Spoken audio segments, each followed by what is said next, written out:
नमस्कार, मी प्रज्ञा पोवळे. माझा महाकट्टा को प्रेझेंटेड बाय रामबंधू लोणचं, Yashada realty, Cargill animal nutrition, co powered by Chandukaka Saraf jewels, Chitale तूप, MSCIT, Nisarg herbs, Ion group of companies, macho hints, partnered by cotton king, Maharashtra state cooperative bank, Allen laboratories, Krushak agro Baramati, Aakash institute.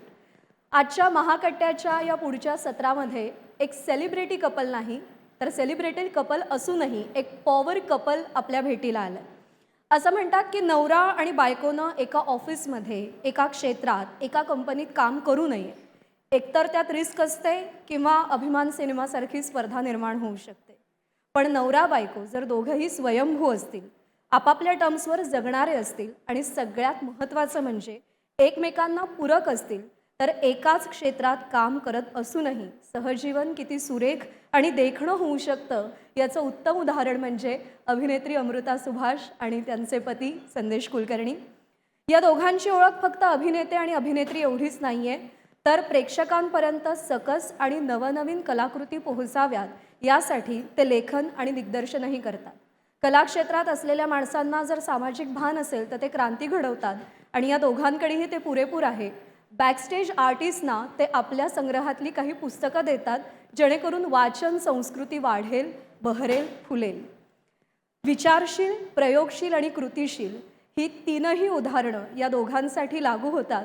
या celebrity कपलसोबत, या power कपलसोबत आपण पुढे संवाद साधूया. तुम्हा दोघांनाही विनंती की तुम्ही मंचावर यावं आणि त्यासोबतच राजीव सरांना.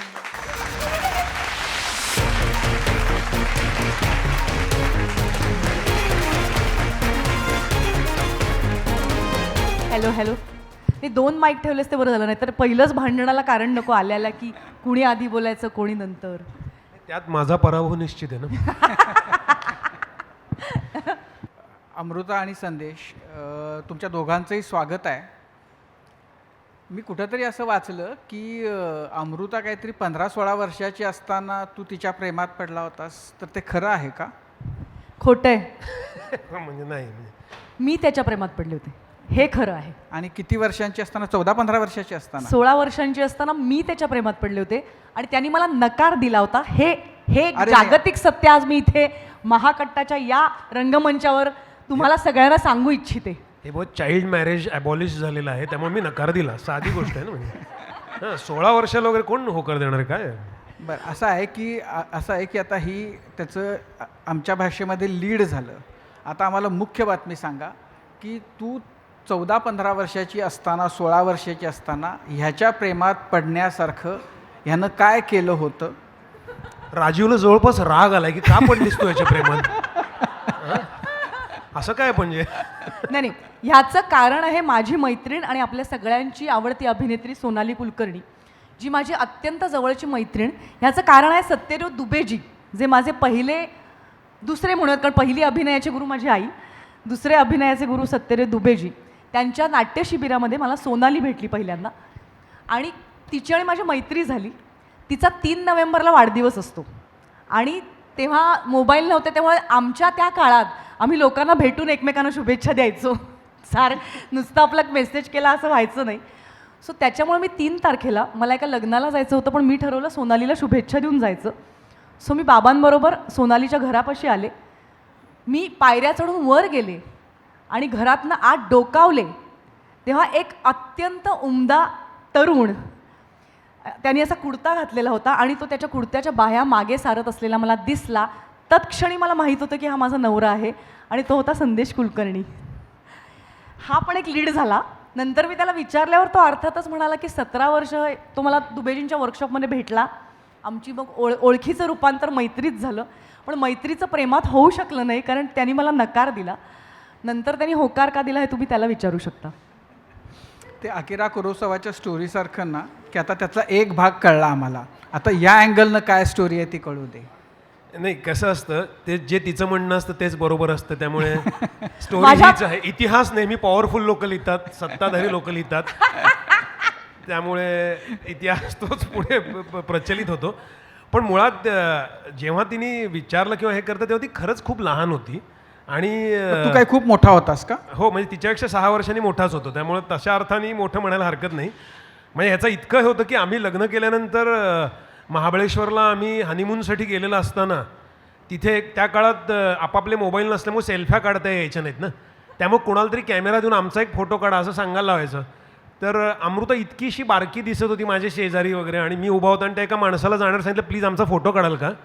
तर त्यांनी फोटो काढला आणि फोटो काढल्यावर कॅमेरा देताना मला म्हटला स्कूल ट्रिप. म्हणजे त्याला असं वाटलं मास्तरनी एका पोरीला साईडला काढलेलं आहे. सरांनी विद्यार्थिनीवर माझे बरोबरचे मला मास्तर म्हणायचे, पण अशा अर्थाने मला कोणी समजून गेलं असं कधीच वाटलं नव्हतं मला. पण तरीही मला अजून विलनचे रोल मिळालेले नाहीत फारसे. पण असं की नाटक तुमच्या घरामध्ये म्हणजे तुझ्या घरामध्ये तर आईकडून, वडिलांकडून, मामांकडून, कारण गोपू देशपांडे तर असं ते होतं. तुमच्या घरामध्ये नाटक तू, सोनाली, तुम्ही दोघं जणांनी सुरू केलं, पण ते आधीपासून होतं का तुमच्यापासूनच त्याची सुरुवात झाली? एक आहे की माझ्यापेक्षा मोठा भाऊ आहे संदीप नावाचा, तो नाटककार आहे स्वतः. त्यांनी 3 अंकी नाटकं वगैरे लिहून आमच्या कॉलनीचं, आपल्याकडे गणेशोत्सव नेहमी खूप जास्त रंगणारा असतो, तर त्या गणेशोत्सवासाठी त्यांनी एकांकिका, पुरुष पात्र विरहित 3 अंकी नाटकं असं वगैरे दादानी माझ्या लिहिलेलं आहे.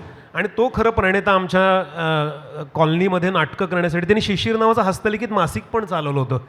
तर त्याचा एक वारसा म्हणतो आपण अंगामध्ये जातं. आणि गणेशोत्सव खूप छान व्हायचा कॉलनीतला. सगळे काकू, काकवा, दादे लोक अप्रतिम अभिनय करायचे, अजूनही करतात चांगला.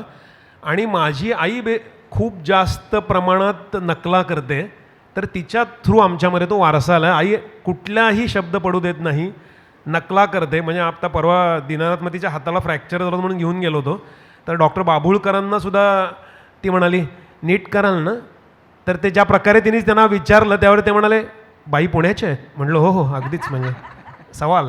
तर तिच्याकडनं ते खूप आमच्याकडे आलं आहे. आणि दादानी खूप चालवल्यामुळे एक आकार मिळाला, मग ते पुढं आम्ही कंटिन्यू केलं असं. कारण दादानी सुद्धा, सोनालीनी पहिलं दादाच्या नाटकात काम केलं होतं. पण असं झालं की अमृता तू नंतर तू किती 15-16व्या वर्षी तुला दुबेजींचा सहवास किंवा त्यांची तुझी भेट कशी झाली? NSDला जायचं तू का ठरवलंस आणि नंतर तू नाही जायचं असं का ठरवलंस? दोघांच्याहीकडनं ऐकायचं. माझ्या आयुष्यात बऱ्याचशा गोष्टींना घडत गेल्यात, बऱ्याच गोष्टी मला ठरवाव्या लागल्या नाहीत. मी ना या गोष्टीवर माझा विश्वास आहे की तुम्ही फ्लो व्हायचं आणि तुम्ही वाहत जायचं. त्या आयुष्याच्या फ्लोमध्ये मध्ये नाही जायचं तुम्ही. आणि जर तुम्ही वाहत गेलात ना तर तुमच्या मनात तुम्हाला जे हवं असतं ते मिळतही जातं. असं साधारण आता जेव्हा मी लुक बॅक तसं झालेलं आहे असं मला वाटतं. त्यामुळे ह्यातलं काहीच मी ठरवलं नाही. माझ्या नशिबाने मी माझ्या आईच्या पोटी आणि आईवडिलांच्या घरी जन्माला आले असं मी म्हणजे माझ्या हातात नव्हतं. माझ्या नशिबाने लहानपणापासून आशाताई देशपांडे माझी आजी, रहिमतपूर माझं आजोळ, माझी आजी आशाताई देशपांडे यांनी रहिमतपूरला पहिलं वाचनालय सुरू केलं राजे. तिने तिथल्या बायकांना वाचायला उद्युक्त केलं, तिने मला वाचायला उद्युक्त केलं.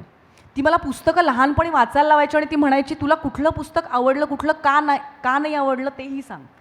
त्यामुळे लहानपणी तिने मला चांगली संहिता आणि वाईट संहिता यातला फरक करायला तेव्हाच शिकवलं होतं, जे मला तेव्हा कळत नव्हतं. पण ते बाळकडू त्या माझ्या आजीनी मला दिलं, आशाताई देशपांडेनी. नंतर गोविंद मामानी मला संत साहित्य वाचायला लावलं, तुकाराम, सगळ्यांची पुस्तकं तो मला सुट्टीत वाचायला द्यायचा. आणि बाळकू म्हणायचं मला गोपू देशपांडे. आणि मला विचारायचा पुस्तक वाचलंस की नाही. त्यांनी मला काय शिकवलं, पुस्तक वाचताना आपण असं उपडं ठेवून जातो ना, तर गोविंद मामाचं पुस्तकावर इतकं प्रेम होतं. तो मला म्हणायचं बाळकू पुस्तक असं उपडं ठेवू नको, तुला जर असं उताणं खूप वेळ पाडून ठेवलं तर आवडेल का, तू अवघडशील की नाही. पुस्तक पण अवघडतं. पुस्तक जर वाचता वाचता मध्ये बाजूला ठेवायचं असेल ना, पुस्तक मिटायचं आणि मग जायचं, पान नंबर लक्षात ठेवायचा, असं उपडं टाकून जायचं नाही. सो असं पुस्तकांवर प्रेम करणारी माणसं माझ्या आयुष्यात आली. नंतर आई माझ्या आयुष्यात आली, म्हणजे माझी आईच होती ती. आईने मला काय शिकवलं, आईनी म्हणजे दुबेजी आईमुळे माझ्या आयुष्यात आले. तुगलक नावाचं नाटक आई त्यांच्याबरोबर म्हणजे दुबेजींनी दिग्दर्शित केलेलं होतं. आणि आई घरी यायची आणि ती ना तालमीला जायची आणि मी शाळेतून घरी आले की जेवण झाल्यावर आई काहीतरी अशी पुटपुटत बसलेली असायची, समोर तिची संहिता उघडलेली असायची. तर मला कळायचं नाही काय करते. तेव्हा आईनी, आम्ही झाल्यानंतर 10 वर्ष आईनी काम सोडलं होतं. त्यामुळे आम्हाला माहीतच नव्हतं आमची आई नाटकात काम करते. NSDची माझी आई राष्ट्रीय नाट्य विद्यालय, नसरुद्दीन शाह आणि ओमपुरींची बॅचमेट, गोल्ड मेडलिस्ट. तिने काम सोडलं मधले काही काळ, बाबांची बदलीची नोकरी होती. आणि माझ्या आईचा शिरस्ता हा होता की जे करेन ते पूर्ण झोकून देऊन करेन. त्यामुळे तिने बुलं झाल्यावर काम सोडून दिलं. त्यामुळे आम्हाला माहीतच नव्हतं. मी म्हटलं काय नाटक काय करते ही आई, काय नेमकं कर, घरी भाकऱ्या थापत असते, तिकडे जाऊन अशी सौतेली तिचा सावत्र आईचा रोल होता, हे काय करते. आणि घरी येऊन पुटपुटत काय बसते, स्वतःशी काय बोलते. तर मी आईला म्हटलं आई तू काय करतेस. ती म्हणाली मी तालीम करते. म्हटलं म्हणजे काय. ती प्रॅक्टिस करायची नाटकाची. म्हटलं पण तू तालमीला जातेस ना संध्याकाळी, मग परत घरी येऊन कशाला तालीम करतेस. तर आईने मला जे सांगितलं ना ते मी कधीच विसरले नाही, अजूनही विसरत नाही. आई मला म्हणाली अमृता तू एकटी असताना ती भूमिका तुझ्याशी जे बोलेल ना ते सगळ्यांमध्ये बोलणार नाही. कारण एक भूमिका ही सुद्धा एक माणूस आहे, एक character is a human being. त्यामुळे आत्ता मी तुमच्यात जे बोलते ते तू आणि मी वेगळे असताना जेव्हा फक्त दोघं बोलू तेव्हा मी तुझ्याशी वेगळं बोलणार आहे. तशीच ती भूमिका जेव्हा तू एकटी तिच्याबरोबर असशील तेव्हा वेगळं बोलेल. ती तुझ्या आतलं काहीतरी वेगळं तिच्या आतलं तुला सांगेल, तिची काही गुपितं सांगेल. आणि ती गुपितं तिला साकारण्यासाठी जाणून घेणं महत्त्वाचं आहे. म्हणून कुठल्याही भूमिकेबरोबर एकटा काळ घालवायला पाहिजे आणि म्हणून घरी येऊन संहितेवर बसायला पाहिजे. सो हे मला आईने सांगितलं. त्याच्यानंतर सत्येंद्र दुबेजी आयुष्यात आले. त्यांचं नाट्यशिबिर होतं जेव्हा मी खरं तर अंडर एज होते, 10वीत होते. मी त्याचं 17 का 18 वर्षाच्या पुढची मुलं जाणं अपेक्षित होतं. पण आईच्या आणि गोविंद मामाच्या वशिलेमुळे मला त्या नाट्यशिबिराला जायला मिळालं. आणि एक वेगळा प्रवास सुरू झाला. कारण तोपर्यंत मी गाणंही म्हणत होते, भरतनाट्यमचे क्लासेसही सुरू होते, पण आणि अभिनय करत नव्हते. 10 वर्ष मी शाळेत अभिनय केला नव्हता. पण दुबेजी आयुष्यात आले आणि मला असं जाणवलं की मला अनेक गोष्टी चांगल्या करता येतात, पण ज्या कलेत मी स्वतःला हरवू शकते ती कला म्हणजे अभिनय आहे. आणि त्याच्यामुळे मग त्याची निवड करून मी त्या वाटेने पुढे गेले. राष्ट्रीय नाट्य विद्यालयाला जायचा निर्णय माझा नव्हता, तो दुबेजींचा होता. दुबेजी म्हणजे मी पुरुषोत्तम करंडक जिंकले जोपर्यंत मी या माणसाच्या प्रेमात पडलेली होते.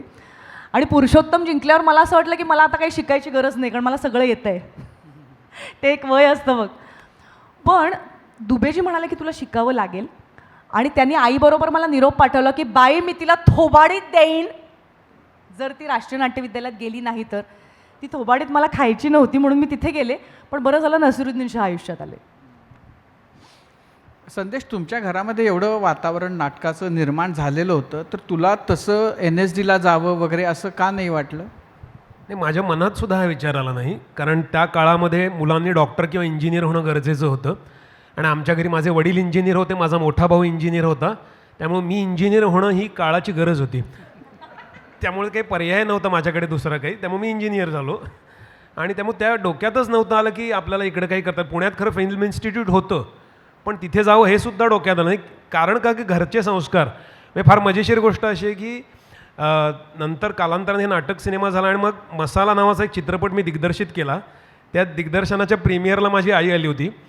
आणि प्रीमियर झाला, सगळं कौतुक वगैरे झालं. आणि आई तोपर्यंत नोकरी वगैरे सोडली होती ना मी. तर सगळं झाल्यानंतर आई घरी आली आणि म्हणाली छान झालं आता पिक्चर, सगळं तुझ्या मनासारखं झालं ना, मग आता एखादी नोकरी बघ बाबा. तर अशा संस्कारातून आल्यामुळे आपण शिकावं जाऊन कुठेतरी डोक्यातच आलं नव्हतं माझ्या. खरं तर असं आहे की म्हणजे तो मगाशी उल्लेख अभिमानचा झाला, तर तुमची भानगड ही आहे की तुम्ही दोघंही सगळ्या गोष्टी करता. म्हणजे दोघंही अभिनय करता, दोघंही लिहिता. आत्तापर्यंत तू एकटा दिग्दर्शन करत होता, आता ही त्याही क्षेत्रात आली. तर हे म्हणजे कुठलंच क्षेत्र असं सोडायचं नाही एकमेकांसाठी रिकामं, असं तुम्ही ठरवलेलं आहे का. एक आहे की ती गाते, मी गाऊ शकत नाही. मी गायलो तरी सभा संपेल. त्यामुळे गाणं एक तिच्यासाठी आहे. पण मुळात तिचं मला फार असं वाटायचं की आमचं म्हणजे आम्ही एकत्र आलो त्यावेळी पार्टनर्स नावाची एकांकिका मी तिच्यासाठी लिहिली आणि SP महाविद्यालयाकडून तिने ती पुरुषोत्तममध्ये सादर केली. आणि ते त्यावेळी पार्टनर्स केल्यानंतर आम्ही लाईफ पार्टनर्स झालो वगैरे अशी कॅचलाईन देता येईल. तर त्यावेळी मी तिला बघितलं होतं की ही दिग्दर्शन करताना खूप छान करू शकते. आणि मी तिला म्हटलं होतं की तू दिग्दर्शन कर त्यानंतर. आता हे जर आपलं एक पॅटर्न जमतं आपल्याला आणि मला लिहायला आवडतं आणि मला दिग्दर्शन आतून करायला आवडत नाही. मला कंटाळा येतो थोड्या वेळानंतर. रोज सकाळी उठून त्या लोकांकडनं तीच लाईन्स म्हणून घ्यायच्या वगैरे मला थोड्या वेळाने कंटाळा यायला लागतो. आणि जर त्यांनी प्रगती केलेली नसली तर मला बोरच होतं, अरे तू अजून जरा काही केलेलं नाही. तर मला असं वाटतं की मी लिहून पुढचं स्क्रिप्ट लागेन, तू दिग्दर्शन कर, असं आपण बायफर्गेट करू. पण तिला तिच्या अभिनयाच्या क्षेत्रात जायचं होतं असल्यामुळं केलं. तर तिला मी खूप मागे लागायचो की तू कर दिग्दर्शन. म्हणजे मी तर किती, मला आठवतं की मध्यंतरी एक इराणियन महोत्सव झाला होता 2004-05 साली. त्या इराणियन फिमेल दिग्दर्शकांचा महोत्सव होता, चित्रपट महोत्सव. तेव्हा मी तिला जाऊन दाखवायला लागलो होतं की बघ हे बघ, ह्यांना कसं जमते, तू असं कर. पण तिने केलं नव्हतं. पण तिने एक शॉर्ट फिल्म केली, रहिमतपूरचा त्यांचा वाडा जाणार होता त्यावेळी, आजी नावाची. तर त्या शॉर्ट फिल्मला तिने ते दिग्दर्शन केलं आणि मी तिला असिस्ट केलं होतं की तू दिग्दर्शन कर कर. तर आता त्यानंतर 2008पासून आत्ता हा काळ उजाडला बघ हिने दिग्दर्शन करायला. त्यामुळे आता मी म्हणू शकतो की ती माझ्या शब्दाबाहेर नाही. नाही, पण खरं तू जे म्हणालास ना मगाशी, तू अभिमानचा उल्लेख केलास. अनेक लोकांना ही चिंता होती की तुम्ही दोघं एका क्षेत्रात आहात, तुम्ही खरंच लग्न करणार आहात का एकमेकांशी, कारण पुढे जाऊन काय होईल. आणि आपल्याकडे ना यश हे बाहेरच्या गोष्टींवर मोजायची फार वाईट सवय आहे सगळ्या समाजालाच, मी म्हणेन, कुणा एकाला असं नाही. म्हणजे जो प्रसिद्ध आहे तो जास्त यशस्वी असं मानलं जातं. पण मला एक वाक्य ना मी कुठेतरी ऐकलं होतं आणि ते फार आमच्याच नात्याविषयी नाही, सगळ्या आयुष्याविषयीच मला ते फार महत्त्वाचं वाटतं. की आपण असं म्हणतो की सकारात्मक बना, पण मला असं वाटतं की आपण स्वीकारात्मक बनायला पाहिजे. कारण की सकारात्मक दरवेळेला आपण बनू शकतो असं नाही. कधी कधी आपण दुःखात असतो, कधी कधी आपल्याला राग येतो. म्हणजे फॉर एक्झाम्पल, आमच्या नात्यामध्ये आम्हाला काय कधी कधी एकमेकांची असूया वाटली नसेल का? वाटली असेल ना, का नाही? आम्ही माणसं आहोत. एखाद्याला जर काहीतरी छान मिळालं असेल, ते जर मला मिळालं नाही, तर मला असूया वाटलीच नाही, हे खोटं आहे. आणि त्या एका खोट्याने जर आपण सुरुवात केली की नंतर अनेक खोटी पुढे येत जातात. मी जर त्या असूयेचा स्वीकार केला ना, तर त्याच्याशी कसं डील करायचं हे मला कळेल. सो मला असं वाटतं की अजूनही आमचा हात एकमेकांच्या हातात राहिला आहे, एका क्षेत्रात असूनही. किंवा सो कॉल्ड काय म्हणायचं, कधी माझ्याकडे काम असतं नसतं, कधी त्याच्याकडे असतं नसतं, असे चढ उतार असूनसुद्धा. किंवा काही वेळेला असंही म्हटलं जातं की मॅडम तुमचा फोटो हवा आहे, तुम्ही बाजूला व्हा. एकदा असंही झालं आहे, जेव्हा संदेशची एक टेलिव्हिजनवर मालिका आली होती, सर तुमचा फोटो आहे मॅडम, तुम्ही बाजूला व्हा. सो असं होत असतानाही ते थोडंसं वाईट वाटलं मला की अरे हे काय आहे, त्यालाही वाटतच असेल वाईट, पण नाही मला काही वाटलंच नाही याचं, हे खोटं आहे. त्यामुळे अशी जर खोटी तुम्ही बोलत नाही गेलात एकमेकांशी, तर तुम्ही ह्या अशा काय म्हणायचं थोडं आव्हानात्मक समाजात सुद्धा एकमेकांचा हात धरून पुढे जाऊ शकता असं मला वाटतं. आमच्यात काय भांडणं झाली नाहीत का? खूप होतात, अजूनही होतात. पण त्या भांडणाचा पायाच तो आहे की जे काही वाटतंय त्याचा स्वीकार करून, म्हणजे मला तुझा राग येतोय तर येतोय, मग मी हे हे हे करून हसून नाही येणार तुझ्यासमोर, म्हणजे मी त्या गोष्टीला डावलणार नाही. सो ते मला असं वाटतं की कुठेतरी तो पाया ठरला. आणि मला असं वाटतं संदेशला ना तो जो काही आहे त्याची इतकी जाणीव आहे, त्याच्यामुळे काही वेळेला जेव्हा त्याच्याकडे काम नव्हतं आणि माझ्याकडे होतं, तेव्हा त्याला त्या असुरक्षिततेशी सामोरं जाणं कदाचित सोपं गेलं असावं असं मी अंदाज करते आहे. कारण अनेक वेळा अशा होत्या जेव्हा मी काम करत होते आणि तो घरी होता, पण त्या वेळांनाही तो सामोरं जाऊ शकला. ह्याचं कारण मला असं वाटतं की तो सेल्फ कनेक्ट असावा. कारण खूप कमी नवरे मी हे पाहिले जे बायकोला असिस्ट करतात शॉर्ट फिल्म करताना. म्हणजे ज्यांना मी जर एखादी काहीतरी संदेश ते इकडे सरकव जरा, ते असं कर, जेव्हा मी दिग्दर्शन करते तेव्हा माझा एक टोन लागणार आहे जो कदाचित बॉसिंग असू शकतो, त्या टोनचा त्रास न होता तो त्या गोष्टी करू शकतो. ह्याला एका वेगळ्या प्रकारचा अंतर्गत काहीतरी असणं लागेल, अंतर्गत एक आत्मविश्वास लागेल असं मला वाटतं. मला नाही वाटत की हा पुरुष वीक आहे, मला असं वाटतं हा पुरुष खरा सशक्त आहे. कारण मी खूपदा पाहिलं की बाईकडनं काहीतरी असं बाई बॉस असणं हे इतकं त्रासदायक ठरतं. एक दिग्दर्शन करताना सुद्धा मला कधी कधी या गोष्टी जाणवलेल्या आहेत की पुरुषाकडनं कदाचित ती ऑर्डर स्वीकारलं जाणं सोपं असेल, पण बाईकडनं स्वीकारलं जाणं.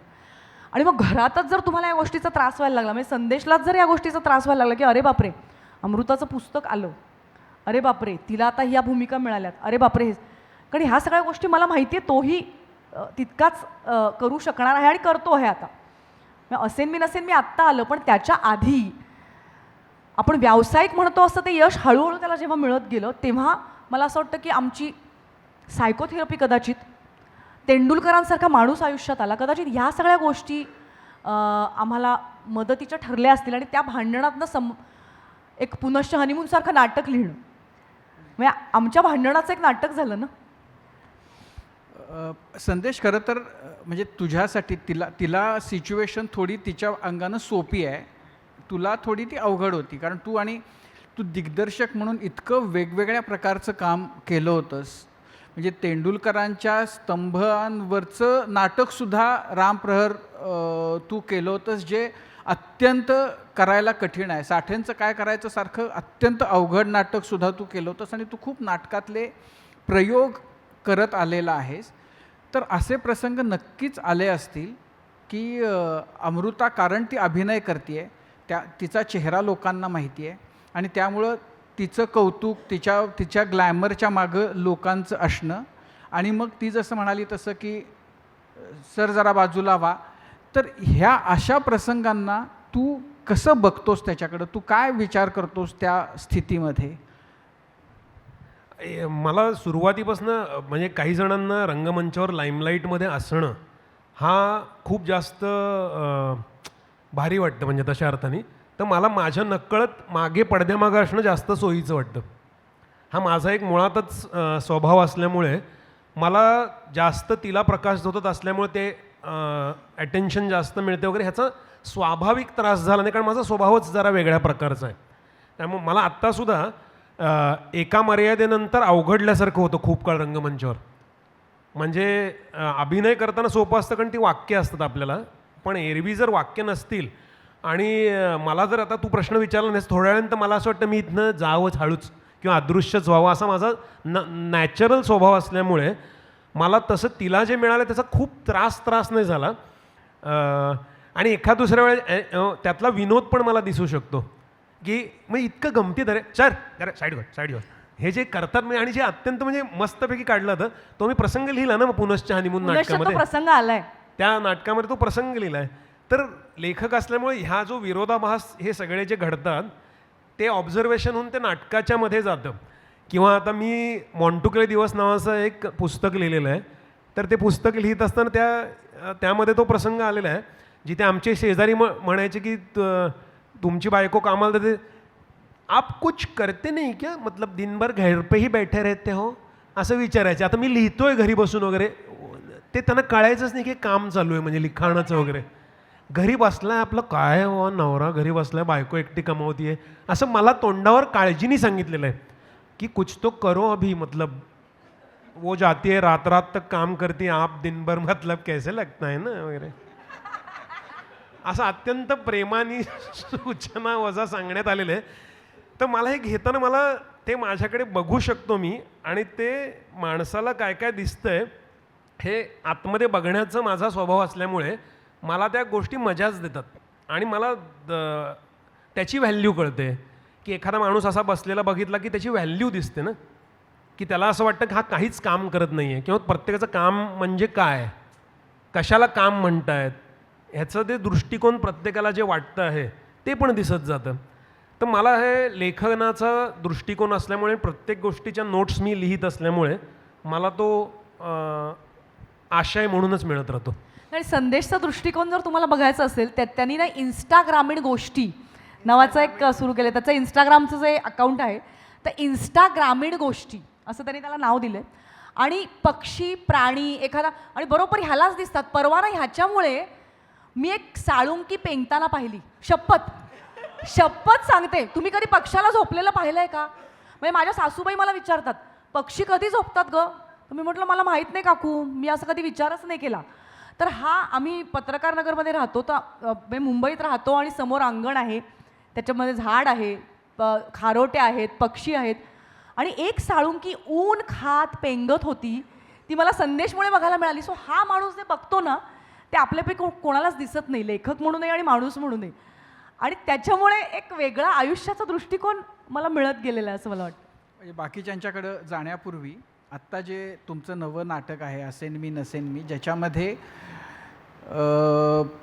कुटुंबातल्या ज्येष्ठ मंडळींना वयानंतर येणारं अल्झायमर आणि या सगळ्या गोष्टींच्याबद्दलचा उहापोह, आणि तो फार टचिंग असं ते नाटक झालेलं आहे.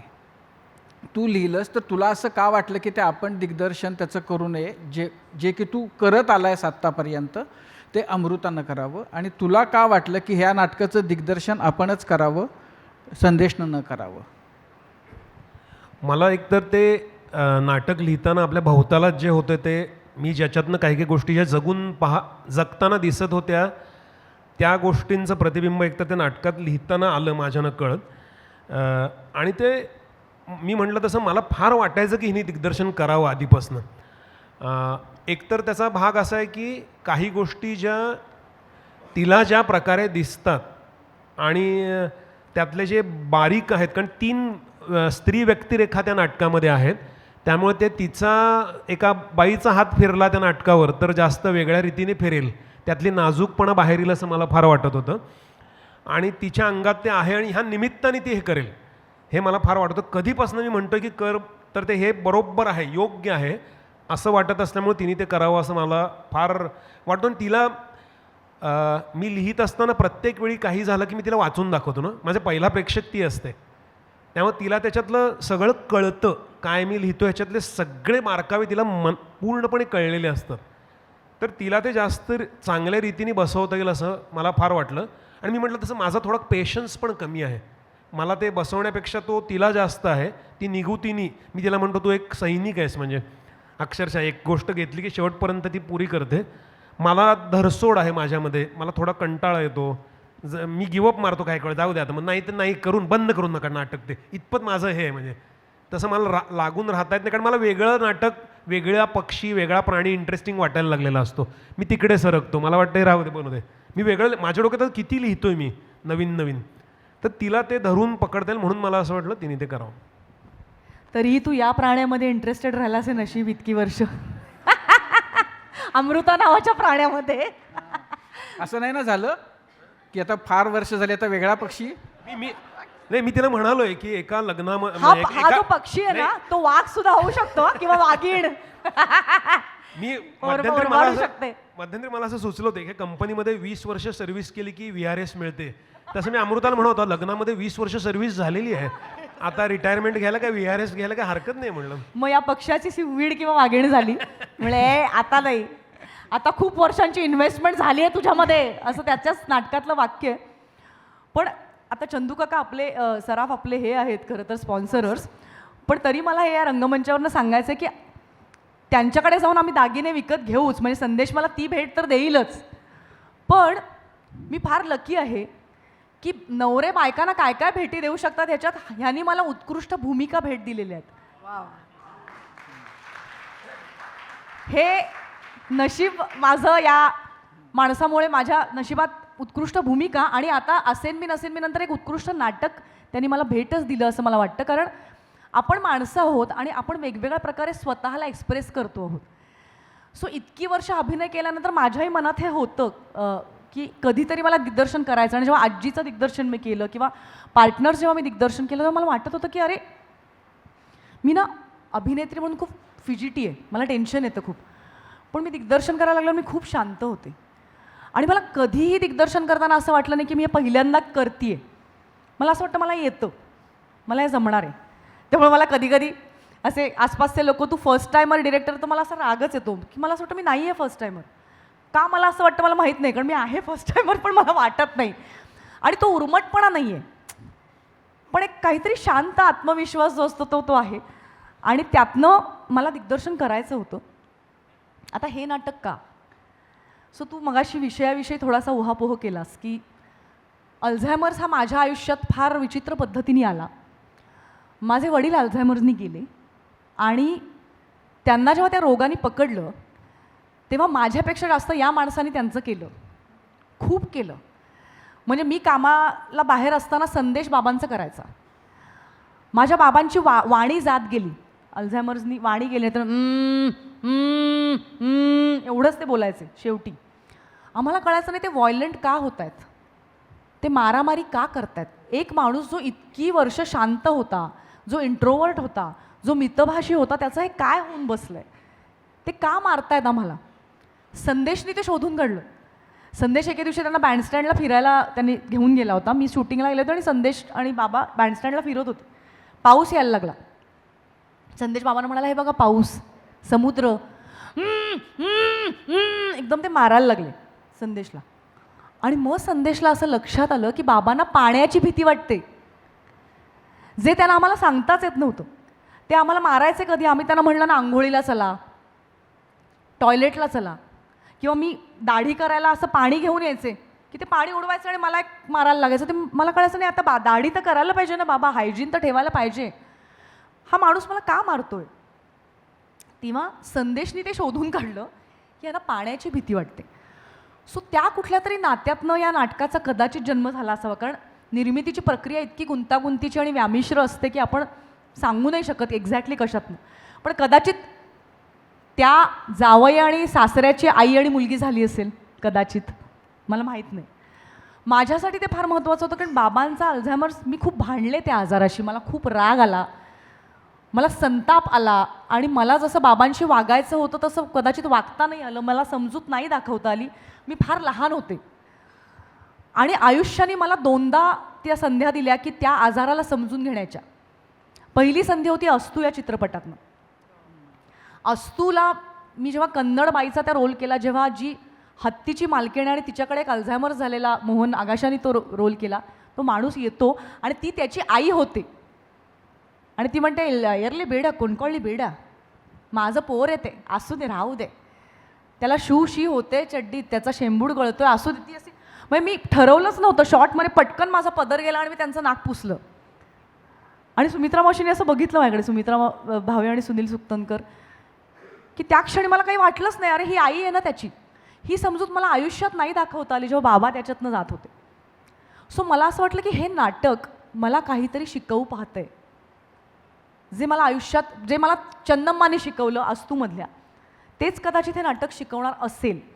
मला मला मला ती संधी घ्यायची होती आणि म्हणून मी स्वतःलाही कास्ट का केलं त्या नाटकात. केवळ मीच नाटक करते आणि मी निर्माती आणि संदेश निर्माता आहे म्हणून नाही, तसं मी यापुढे कधीच करणार नाही. मी जर त्या भूमिकेला योग्य नसेन तर मी त्या नाटकात नसेन, परंतु तरी मी या नाटकात आहे त्या गौरीच्या भूमिकेत, कारण मला तो आत्मा स्वतःतनं घालवायचा होता. वेन यू डू आपण जेव्हा ती भूमिका करतो तेव्हा तुम्ही तो आत्मा स्वतःशी तादात्म्य पावण्याचा प्रयत्न करताना ती एक स्पिरिच्युअल प्रोसेस आहे माझ्यासाठी. सो त्या गौरीच्या आयुष्यामधनं मला जायचं होतं, कारण ती गौरी मला खूप काही प्रत्येक प्रयोगात शिकवते आहे. हा माणूस ते कसं लिहून गेला, या माणसाने माझ्या आयुष्यातनं काय काय पाहिलं आहे, काय काय निरीक्षण केलं आहे, काय काय उतरलं आहे त्या नाटकात, जे माझ्या पलीकडचं पण आहे. फक्त मी जे जगले ते नाही आहे, जे कदाचित मला जगायला आवडेल तेही आहे. सो मला ते जगायचं होतं म्हणून मी ते नाटक दिग्दर्शित करायचं ठरवलं आणि मी त्याच्यात काम करायचं ठरवलं. आणि अजून एक महत्त्वाचं घडलं, ते नाटक ऐकल्याच्या दुसऱ्या दिवशी एक ट्यून माझ्या समोर आली.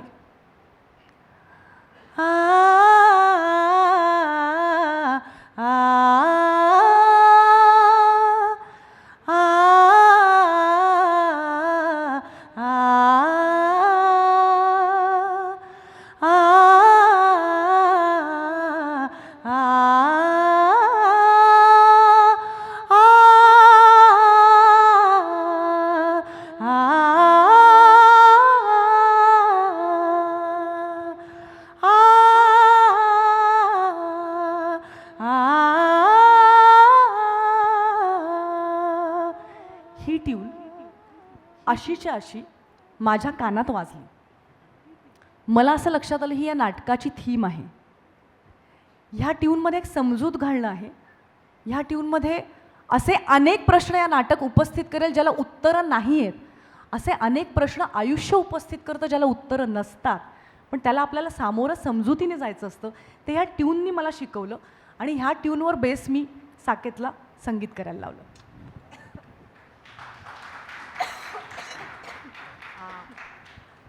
अमृता आणि संदेश, खरं तर आपण खूप छान गप्पा मारतोय, पण त्यात हा प्रश्न मला विचारावासा वाटतो. ते म्हणजे तुम्ही सगळ्यांनी अनेक वर्ष इतकं छान काम केलं आहे.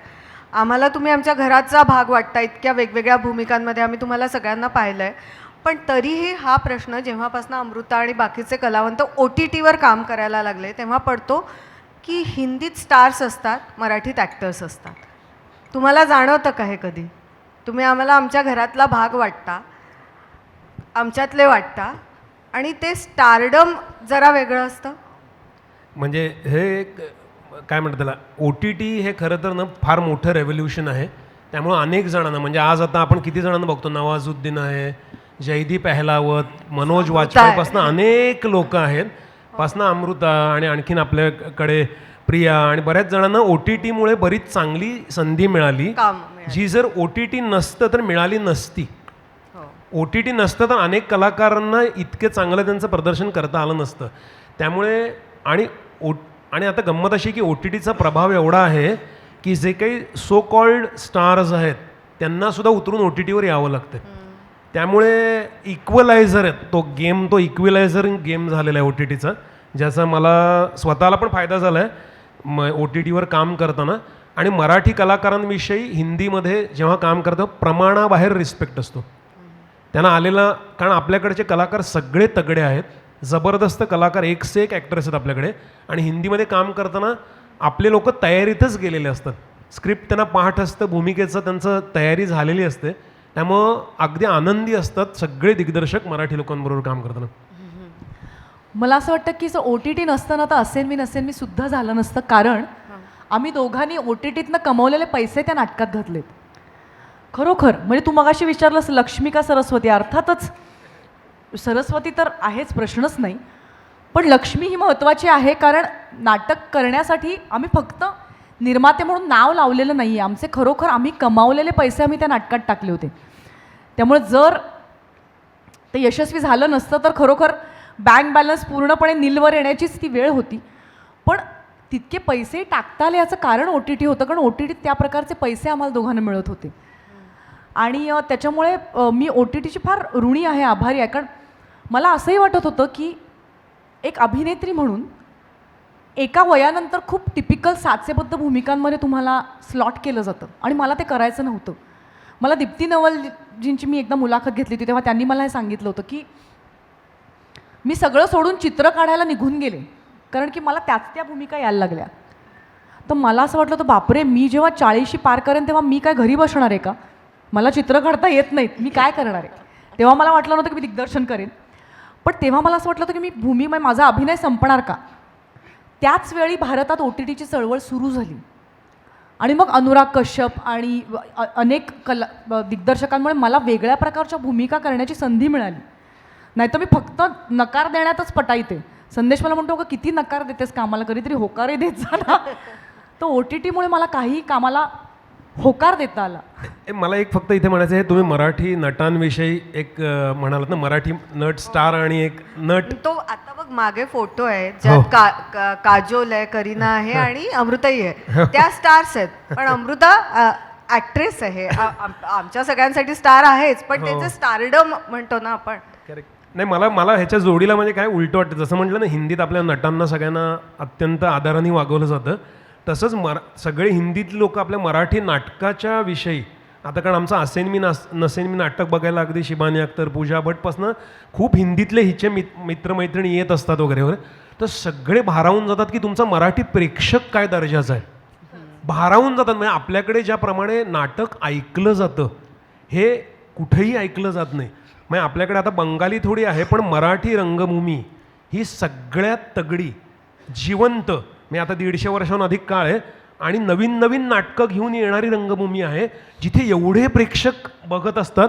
आमचं नाटकसुद्धा आता तसं काही हलक्या म्हणजे गंभीर नाटक आहे, वेगळ्या प्रकारचं नाटक आहे, पण त्याला ज्या प्रकारे दाद देतात आणि प्रेक्षक ज्या प्रकारे असेन मी नसेन मीला असतात ते बघून आलेली मंडळी अवाक होतात की ह्यांना किती शब्द कळत आहेत. मी पूजा भट्ट परवा म्हणाले की मी पुढच्या रांगेत बसले होते तर मला मागणं हुंकाराच्या वाईब्स येत होत्या. अशा सगळ्या अख्खाच्या अख्खा ऑडिटोरियम तुमच्या नाटकाबरोबर आहे. सायलेन्सेस, म्हणजे काही वेळा नाटकाच्या ह्याच्यात मराठी प्रेक्षक ज्याप्रमाणे नाटक ऐकून सायलेन्सेस देतो, म्हणजे असं म्हणजे ना अंगावर काटा येतो आणि आनंद होतो की आपण या रंगभूमीचे भाग आहोत. आपलं नशीब असं की आणि मराठी रंगभूमीवर सरळ काम करून लोक सर्वाईव्ह पण होऊ शकतात. हे एक मोठं यश आहे आपल्या अगदीच. रंगभूमीचं. मला संदेश दे म्हणाला त्याच्यातच एक ॲड करायचं आहे की एक प्रेक्षक या नाटकात ना सगळे लोक रडतात, कारण खरंच प्रत्येकाच्या अंतरंगात जाणारं ते नाटक आहे. एक पुरुष प्रेक्षक मला येऊन म्हणाला होता की ताई मी या नाटकाला येणार नव्हतो, कारण एकतर 3 बायकांचं नाटक आणि मला काय रडायला आवडत नाही. पण आज मी या नाटकाला आलो आणि मला असं वाटलं की बरं झालं मी आलो, मी रडलो, कारण काही अश्रू गरजेचे असतात. हे फक्त मराठी प्रेक्षकच म्हणू जाणे असं मी म्हणेन. मला लेखक म्हणून एक प्रश्न विचारायचा आहे तुला, की म्हणजे असं म्हणतात की ज्या दोन कुठलीही कलाकृती प्रत्यक्ष साकारण्यापूर्वीची जी तुमची प्रोसेस असते, तर त्याच्यामध्ये निरीक्षण हा एक भाग आहे, ऑब्झर्वेशन, आणि दुसरा आहे विचार. तर म्हणजे ही प्रक्रिया जोपर्यंत जिवंत असते तोपर्यंत तो लेखक काम करत राहतो असं साधारण आपल्याला दिसतं. बऱ्याच आयुष्याच्या एका टप्प्यानंतर ते थांबतं. तर ही काय नेमकी प्रोसेस असते? म्हणजे तुम्हाला निरीक्षण, ऑब्झर्वेशनसाठी मनात विचार नसावेत असं म्हणणं, म्हणजे तरच तुम्ही क्लिअरली ऑब्झर्व करू शकता, आणि मग त्यावेळी तुम्ही तो बॅलन्स करणं, मग त्याच्यावर तुम्हाला विचार पण करता, आणि मग त्यात एक निरीक्षणाचा पण भाग आहे. तर हे नैसर्गिकरित्या असतं की ह्याचा काही वेगळा रियाज तुम्ही करता, किंवा त्याच्यात कुठून येतं हे सगळं अशा प्रकारे? मला असं वाटतं काही वेळा मुळात नैसर्गिक एक इन्क्लिनेशन असतंच, म्हणजे की मला हे काहीतरी लिहायचं आहे. म्हणजे अगदी लहानपणी मी जेव्हा निबंध लिहायचो तेव्हा मला असं वाटायचं की या निबंधाला आता 15पैकी किमान शुद्ध लेखन माझं वाईट आहे आणि हस्ताक्षर वाईट आहे, त्यामुळे 1-1 मार्क कट करून 13 मार्क तरी मिळालेच पाहिजेत. मला 7 मिळायचे, आणि मला असं वाटायचं ह्या बाईंना नीट कळत नाही मी काय लिहिलं आहे असं. तर ते जे लिखाणाविषयक मला जमतं लिहायला, हा एक इन्क्लिनेशन लागतंच, पण अर्थातच तुम्हाला लिहून लिहून सराव करावा लागतो. आणि आपल्याकडे तशा अर्थाने खूप कोर्सेस नाही आहेत, म्हणून मी माझ्या तरुणपणी मी एक ब्रिटिश काउन्सिलला ॲप्लिकेशन केलं होतं, आणि लंडनला रॉयल कोर्ट लंडन म्हणून लेखकांना ग्रूम करणारी तिथे कार्यशाळा, इंटरनॅशनल रेसिडेन्सी जी मी केली होती, तिथे मी महिनाभर जाऊन राहिलो होतो. आणि आमच्या रायटिंगच्या क्षेत्रातले महागुरू म्हणजे एक से एक Nobel prize winner Harold Pinter आम्हाला शिकवायला होती तिथे. असा एक 1.5 महिन्याचा तो कोर्स होता. तर तिथून खूप क्राफ्टविषयी गोष्टी कळल्या. आणि तरुण असताना मला सोनालीनी चेलुवी पिक्चर जो केला होता त्यावेळी गिरीश कर्नाडांचा सहवास लाभला होता. त्यावेळी त्यांना जाऊन मी अगदी 20-22 वर्षाचा प्रश्न विचारतो की मला रायटिंग शिकायचं आहे आणि तुम्ही आम्हाला काही सांगू शकाल का. तर त्यांच्याकडनं पण काही रायटिंगच्या टिप्स मिळतात ना. ते म्हणाले होते की रायटिंग कार्पेंट्रीसारखं असतं की घासत राहायचं, आणि 1% इन्स्पिरेशन आणि 99% परस्पिरेशन. त्यामुळे लेखनाचं जेवढं लिहितो त्याचे खूप ड्राफ्ट्स वाया गेलेले असतात. तर माझ्यावर ते खूप लिहून लिहून सराव करून ऑब्झर्वेशन आणि चिंतन त्याला पर्यायच नाही, पण खूप लिहिलेलं स्क्रॅप करणं हे फायनल ड्राफ्ट तयार होण्यासाठी खूप महत्त्वाचं आहे. तर लिहून विचार करतो आपण आणि आपल्या आयुष्यातनं अनुभवाने घेतोच, पण खूप लिहिलेलं नाकारावं लागतं, त्याला कचऱ्याची टोपली दाखवावी लागते, तेव्हा मग ते गाळून चांगलं तयार होतं. संदेश, हे लंडनला जे 1.5 महिना होतास तोच काळ आहे का की जेव्हा सोनाली आली होती, तिथं होती? तो प्रसंग, किस्सा मला सगळ्यांसाठी ऐकवायचा आहे की तुझा वाढदिवस होता. अरे बापरे, त्याला नमस्ते सर. लंडनला माझा ते रॉयल कोर्ट लंडनला एक कोर्स होता, इंटरनॅशनल रेसिडेन्सी. तिथे 16 देशातनं 16 रायटर्स आले होते. मी भारताकडनं सिलेक्ट झालो होतो. आणि त्याचवेळी सोनाली पण फिल्म करायला तिकडे परदेशी राहिली होती, आणि तिला कोणी कंपॅनियन अलाउड होता. तर तिने एक दिवशी अचानक अमृताला तिकडे बोलावून घेतलं, आणि माझ्या स्वप्नातही नव्हतं की अमृता तिथे येऊ शकते. आणि ती मला म्हणाली आज तुला इकडे यायला लागणार आहे वगैरे वगैरे. सोनालीने त्याला हॉटेल रूमवर बोलावून घेतलं, आणि आम्ही दोघींनी त्याच्यापासून लपवलं होतं की मी तिकडे जाणार आहे पुढे. आणि मी हॉटेल रूमवर तिथे गेलो तेव्हा सोनालीने सगळी योजना केली होती की बरोबर मला सरप्राईज मिळेल वगैरे. मी बेल वाजवली आणि हिनी दार उघडलं. तर मी इतका त्या कोर्समध्ये गडलेलो होतो, तिथले रायटिंग एक्सरसाइज, अहोरात्र काम करणं वगैरे. तर हिनी दार उघडल्यानंतर मला थोडा वेळ कळे ना, ते थोडंसं अंधारे होतं. तर म्हणलं सोनाली अमृतासारखी काय दिसतीये. मला काही वेळ टोटल लागे ना की हे काय झालं वगैरे. आणि मी पूर्ण शॉकमध्ये गेलो, म्हणजे पूर्ण 440 झटका बसल्यावर त्यामुळे फ्रीज झालो होतो. आणि मी नुसताच बघत राहिलो, तर हिला दुःख की तुला मला बघून काय आनंदच होत नाही. पण आता जर आपण शेवटाकडे येणार असतो, तर मला एक खूप आवर्जून गोष्ट सांगायची लिखाणाविषयी तुम्ही जे विचारलं त्याबद्दल, की आम्हाला श्याम मनोहर आमचं नाटक बघायला आले, आणि त्यांनी संदेशला असं सांगितलं की तुम्ही ना काठावर पास होणारे विद्यार्थी व्हा, बोर्डात गाईड वाचून बोर्डात येऊ नका. सो मी आणि संदेशने मिळून स्क्रिप्टीज नावाची जी संस्था सुरू केलेली आहे, ज्याच्यातर्फे हे आमचं दुसरं नाटक आहे. तर त्याच्यात आमचं ध्येय हेच असणार आहे की अशा गोष्टी सांगायच्या ज्या आम्हाला अंतरंगातनं सांगाव्याशा वाटतील. ही गोष्ट यशस्वी होणार आहे म्हणून आपण सांगूया असं नाही. मग ती यशस्वी झाली तर तो बोनस ठरेल. म्हणजे बोर्डात यायचं नाही आहे का, आता असेल मी बोर्डात आला याचा आनंद आहे, पण ती कथा सरधोपट नाही आहे. तू नाटक बघितलेलं आहेस, त्यामुळे अवघड गोष्टीसुद्धा मराठी प्रेक्षक स्वीकारू शकेल असा आम्हाला विश्वास आहे. प्रेक्षकांना हेच लागतं असं नाही आहे, असा आम्हाला विश्वास आहे.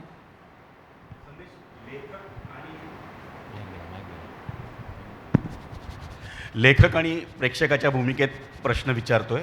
अर्थात तू लेखक आणि मी प्रेक्षक याच्या भूमिकेत प्रश्न विचार, आणि तू जास्त जवळचा आहेस. मराठी रंगभूमीचा सगळ्यात तगडा काळ कदाचित आपल्या आयुष्यात आत्ता सुरू आहे. जे नाटक येतं आहे ते चालतं आहे, पण अशी अनेक नाटकं आहेत जी आधीच्या लेखकांनी लिहून ठेवलीत ती आत्ता येत आहेत.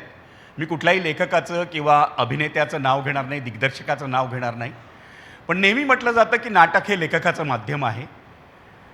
ते एक प्रेक्षक म्हणून नव्या फॉर्ममध्ये किंवा नव्या दिग्दर्शकाकडून जेव्हा सादर होतं ते कसं स्वीकारायचं, आणि नाटक हे पण दिग्दर्शकाचं माध्यम आहे हे मानायचं का? एक म्हणजे मला स्वतःला असं वाटतं की वेगवेगळ्या प्रकारची नाटकं असतात. काही डिवाइस्ड प्ले असतात, जिथे संहितेला फार बळ नसतं. म्हणजे संहिता ही प्रोसेसमधनं लोक तयार करतात. समांतर रंगभूमीवर बरेच जण अशा प्रकारे डिवाइस नाटकं करतच असतात. तर तेव्हा काय होतं, तेव्हा दिग्दर्शक जास्त त्याच्यावर ग्रिप ठेवून असतो, कारण संहिताच तो घडवतो आहे त्या इम्प्रोव्हायझेशन्समधनं.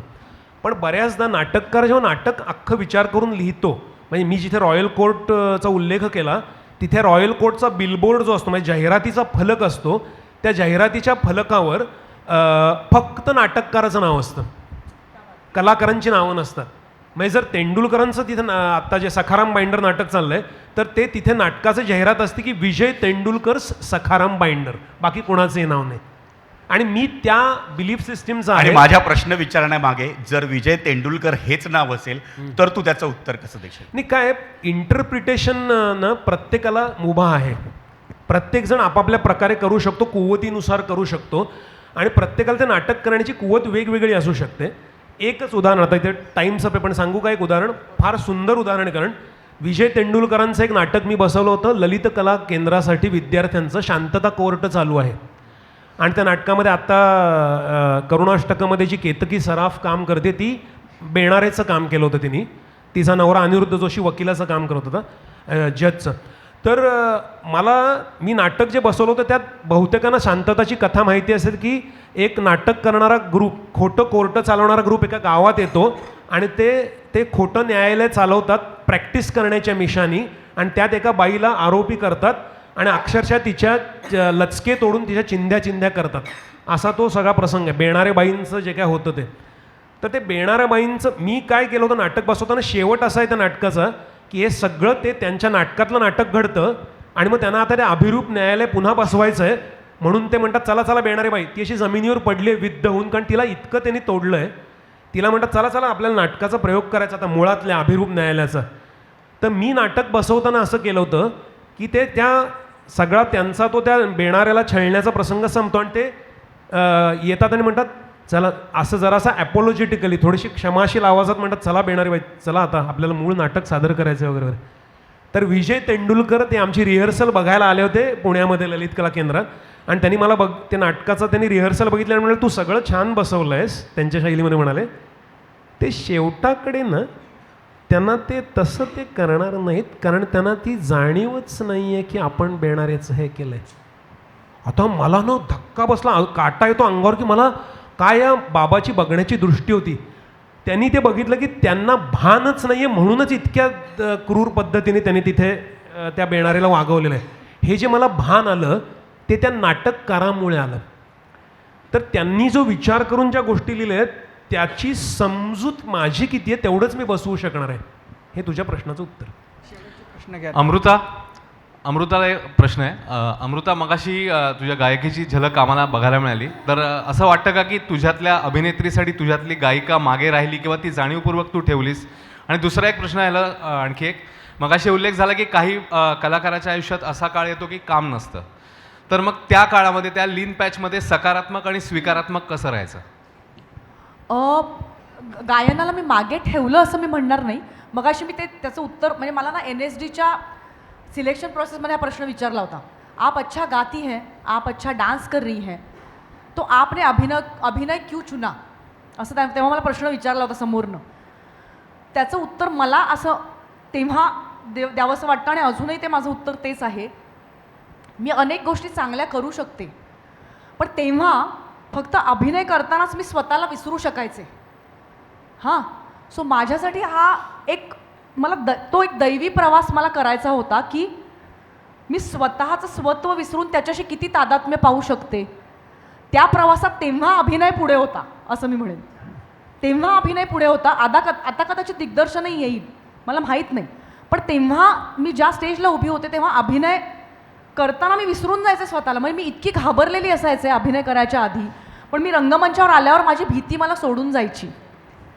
पण गाताना मला भीती वाटायची, नाच करताना मला भीती वाटायची, अभिनय करताना मी निर्भय असायचे.